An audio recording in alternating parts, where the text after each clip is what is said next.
अध्यक्ष महोदय, ही लक्षवेधी ही पारंपरिक मच्छीमारीबद्दल आहे. अध्यक्ष महोदय, सिंधुदुर्ग जिल्ह्यामध्ये मालवण आणि देवगड तालुक्यामध्ये होणाऱ्या पारंपरिक मच्छीमारीबद्दल ही लक्षवेधी आहे आणि इथे स्पष्ट आहे ज्या पद्धतीने मंत्री महोदय ते उत्तर देतात. अध्यक्ष महोदय, आमच्या सिंधुदुर्ग जिल्ह्यामध्ये मोठ्या संख्येने पारंपरिक मच्छीमारी होते आणि तिथे सरळ स्पष्ट भूमिका वर्षानुवर्षी एवढीच आहे की पारंपरिक मच्छीमारी झाली पाहिजे. बाकी ही पर्सनेट असो किंवा एलईडी मच्छीमारी ही सिंधुदुर्ग जिल्ह्यामध्ये बंद झाली पाहिजे असं स्पष्ट भूमिका आहे. अध्यक्ष महोदय, गेली 10 वर्षापासून मी या सभागृहाचा सदस्य आहे. अध्यक्ष महोदय, आणि सातत्याने मी मागणी करतोय की ह्या पद्धतीची ही एलईडी आणि पर्सनेट मच्छीमारी बंद झाली पाहिजे.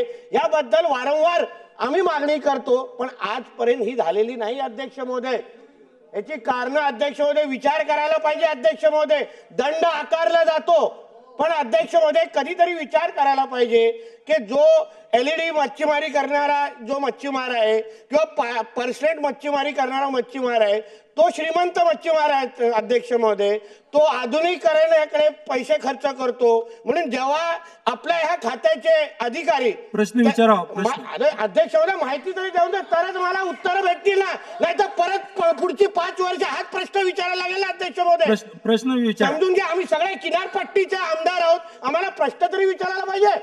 म्हणून अध्यक्ष महोदय समजून घ्या. अध्यक्ष महोदय, जे श्रीमंत मच्छीमारी करतात त्यांना जेव्हा आपण हे दंड आपण लावतो, मग 6 लाख लावा कुठले, ते लगेच अधिकारी ना ते पैसे भरतात आणि परत तिथे मच्छीमारी एलईडी मच्छीमारी सुरू करतात. अध्यक्ष महोदय, म्हणून मी विनंती अध्यक्ष महोदय या लक्षवेधीच्या निमित्ताने मंत्री महोदयांना करणार आहे की अध्यक्ष महोदय, हे जे काही गुन्हा कुठला असावा किंवा तुम्ही जे फाईन, थांबा ना, मला प्रश्न विचारत आहे.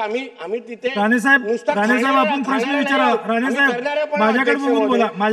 अध्यक्ष महोदय, जोपर्यंत तुम्ही ही फाईन ही एवढी तुटपुंज फाईन त्यांच्यासाठी असते ना अध्यक्ष महोदय, तिथे स्पॉटवर पैसे भरतात सुधीर भाऊ आणि निघून जातात.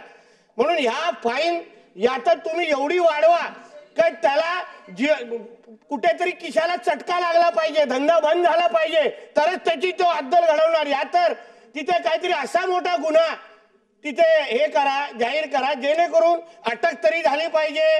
कारण का तो काय ना काहीतरी तिथे वजन ठेवून. अध्यक्ष महोदय, अधिकाऱ्यांवर बांगडा फेकला म्हणून मी 353 वर अटक झालेलो आहे. त्याला काही फरक पडत नाही. अध्यक्ष महोदय, अधिकाऱ्यांना ते लगेच जे अडवणारे लोक आहेत, मग ते गरीब मच्छीमार असतील किंवा आमच्यासारखे लोक, आमच्यावर 353 टाकतात आणि परत उद्यापासून ती एलईडी चालू करतात. म्हणून अध्यक्ष महोदय, इथे काहीतरी थांबवण्याच्या दृष्टिकोनातून सुधीर भाऊ, या तर तो जो फाईनची जी रक्कम आहे एवढी वाढवा. सुधीर भाऊ, एक मिनिट. आणि त्याचबरोबर या तर मग असा कुठला तरी गुन्हा त्याच्यावर तुम्ही जाहीर करा, जेणेकरून अटक तरी झाली पाहिजे. या दृष्टिकोनातून आपलं खातं पाऊल उचलणार का?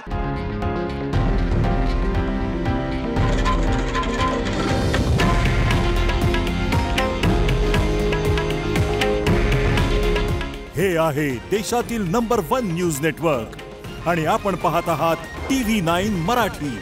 काळजी तुमची, हित महाराष्ट्राचं.